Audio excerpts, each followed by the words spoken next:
Hey guys, even here, so 8 days out of Mr. Olympia, we got a physique update, a new physique update of Keone Pearson, potentially the next 212 Olympia champion.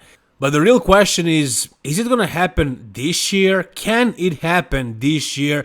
Can he beat everybody, including Sean Clarida, and win that 212 Olympia title? Well, let's take a look at his photo that he posted first, and what I'm trying to see here is what kind of conditioning is he trying to bring? I mean, is this conditioning at 12 days out good enough? Is it as good as Sean Clarida's? Is it as good as some of the other top 212 guys like Angel Calderon? Kamal Gargni is not doing the show, so I would say the top two guys that Keone needs to beat are Angel Calderon and Sean Clarida. Now, if we talk about genetics, right, like structure, like symmetry, like balance, like shape, and everything like that, Keone probably has, I don't know, the best genetics in the world across all divisions right now. I mean, who has this crazy of a X-taper, who has this complete of a physique, like full arms, full legs, a really big and wide back, small, tiny waist, a great vacuum, I mean, great shape overall. So he's definitely going to be the best guy as far as that on that stage. But last year, I thought this can lead him to the victory, or at least like top 2, top 3. However, he ended up all the way down to 6th. Why did this happen? Was he not muscular enough? Was he too small? No, that wasn't it. I mean, he still made some improvements this year. He's bigger and all that, but last year I think he was big enough. The reason why he plays so low was conditioning, and that's it. Like the other guys who beat him were just peeled, shredded, rock hard. Obviously, Sean Clarida won that show. Angel Calderon was second. Kamal Gargni, who is not competing this year, was third. Ahmad Ashkanani was fourth, and in place was Ole Krivi, if that's how you pronounce his name. And all these guys were freaking rock hard on that stage. Keone beat them all with his shape and structure, but as far as conditioning, as far as details, as far as hardness, he wasn't close to them. I mean, the other guys who were below him were much better than him in that department, but he beat them on shape. Can he beat everybody and place first or place in the top 2? I don't think so. I don't see it. I don't see those improvements that he needed to make since last year. I think he did get bigger. I think he did get a little bit more conditioned for Texas. But if his conditioning is like this right now, and I talked to his coach, Patrick Tour, and he said that this photo was taken at 5 a.m. and that he was super depleted, super flat, and that they are going to try and bring something similar to Texas look, which was a really good look. Again, the conditioning was better than before, and overall I think he was bigger, he was more impressive. He did improve in that 1 year, but how much can you improve in 1 year? He's still very young. I think he's maybe 27, something like that. The other guys are veterans of the sport. They have that graininess, the maturity. For example, this Oleg guy, I mean, look at him right here. I think this was a 2 or 3 weeks out. So look at the maturity, the graininess that he has. Keone doesn't really have that. Not yet. He will with time, but I don't think he has it right now. And this guy was 5th last year. Yeah, Kamal is not competing, but he needs to go through Angel Calderon. I don't want to talk about Sean Clarida. He can't beat Sean Clarida yet. Ahmad Ashkanani is also up there for a while now. So it's gonna be really tough. I know he has perfect genetics, perfect structure and all that. But once again, if he wants to beat these guys, he needs to bring that graininess. What his physique would look like if he got completely shredded, peeled, grainy, inside out shredded, I don't know. Would it play out well for him? Would he lose the shape and the fullness and everything like that? I don't know. I have no idea. Maybe the best play, as you can see right here, they say he's running his own race, which means he's doing it his own way. Which basically means he is going with the size, with the fullness, with the shape, and potentially that is the best case scenario for him. But if he shows up pretty similar to what he looked like at Texas, personally, I see him somewhere in the 3rd or 4th. But his coach, Patrick Tour, believes he's going to be either first or second. And we had a bet on that. So we'll see who's right. He's not the only one that thinks that. A lot of people actually have Keone in the top 2. Personally, I don't see it. Not this year. Not just yet. Eventually, yeah, I can see him, conquer the Mr. Olympia and reign for a long time. But right now, I don't see it. What do you guys think? Tell me down below. Alright, next we got a physique update of Regan Grimes. Even though he said at one point that he's not gonna post anything until the Mr. Olympia, he couldn't do it. And I'm happy that he didn't do it. I want to see as many updates as possible, we all do. And we got a most muscular pose. We can see what his conditioning is looking like at 8 days out of Mr. Olympia. And we all know that he's really good with his Instagram photos and videos, that he knows how to find a really good lighting. He has a really good camera, obviously. He can make his physique look probably better than it looks like on stage. I mean, when you look at this most muscular right here, you would think that it can challenge that of, for example, Nick Walker. But on the stage, it's a different story. But we do know what his physique looks like on stage. We can't expect something crazy like that.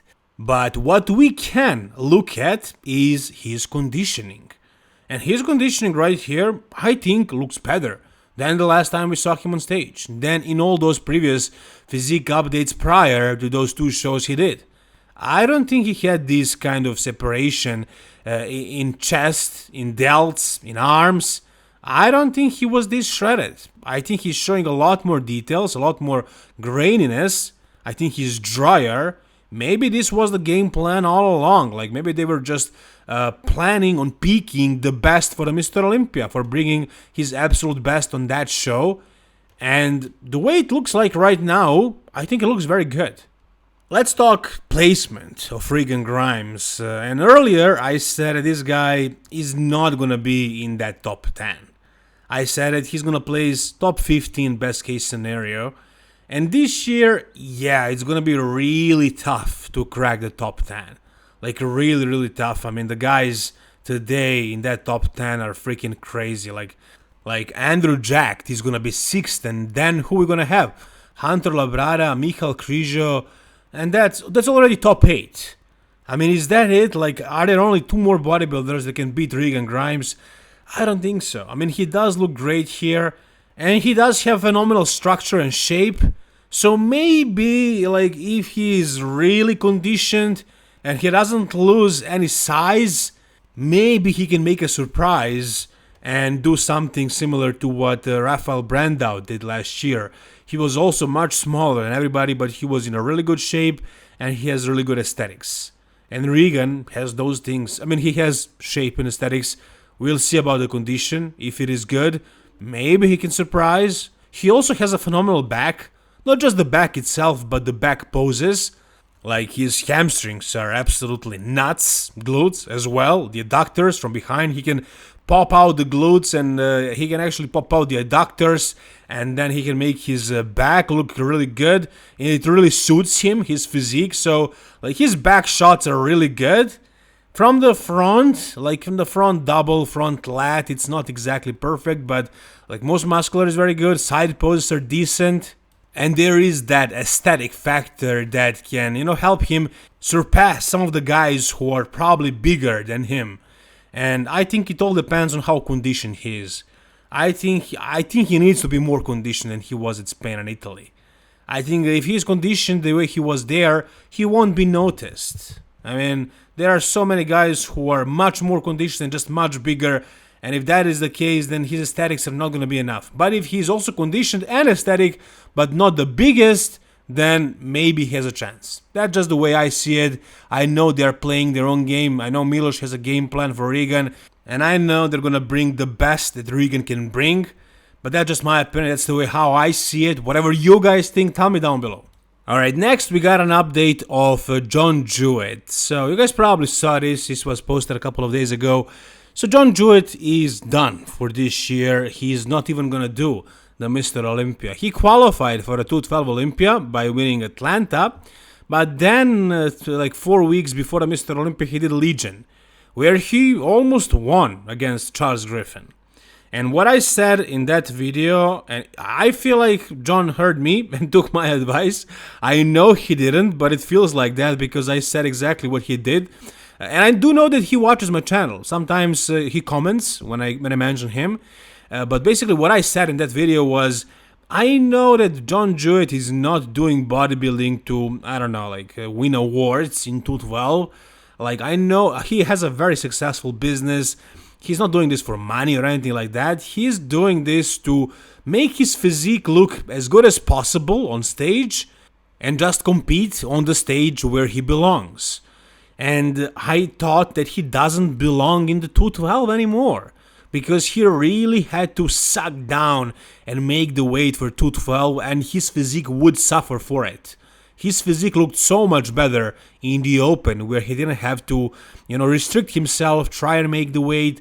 He didn't lose that size and fullness in the legs. He just looked so much bigger, so much fresher, so much. I mean, he's not a super short guy. He's like, I believe, 5'7". So the majority of the guys who are in the top at the 212 Olympia are shorter than him. So in order for him to look his best, he needs to weigh more than 212 pounds. And I think he was around 220 something at Legion, where he looked his best in my opinion. So he decided not to do the Mr. Olympia. If I was him, I would do the Mr. Olympia, because he was like 4 weeks out. He could have, sucked in and made the weight. Maybe he wasn't there mentally. Maybe he didn't see the reason to do that. Maybe he didn't feel like he can win. I mean, he talked about this on a podcast. This is exactly the way he felt. So it makes sense for him to stop the season and focus on growing even more for next year. And for Open Division, he was really close. Like, he was really close to win a pro show, an open show, and go to the Mr. Olympia in the open. In my opinion, I think he probably should have won, because Charles Griffin had a pec tear, a really obvious, really visible one. I mean, it's not really that clear, but he could have won that show. So I think next year, if he actually makes more progress, if he can actually comes at around same weight, but like tighter, even more conditioned, there are pro shows in the open that he can win. So I think that is basically the right decision as far as the future of his career. Should have he stopped the season now? And I mean, is it the best decision that he didn't do the Mr. Olympia?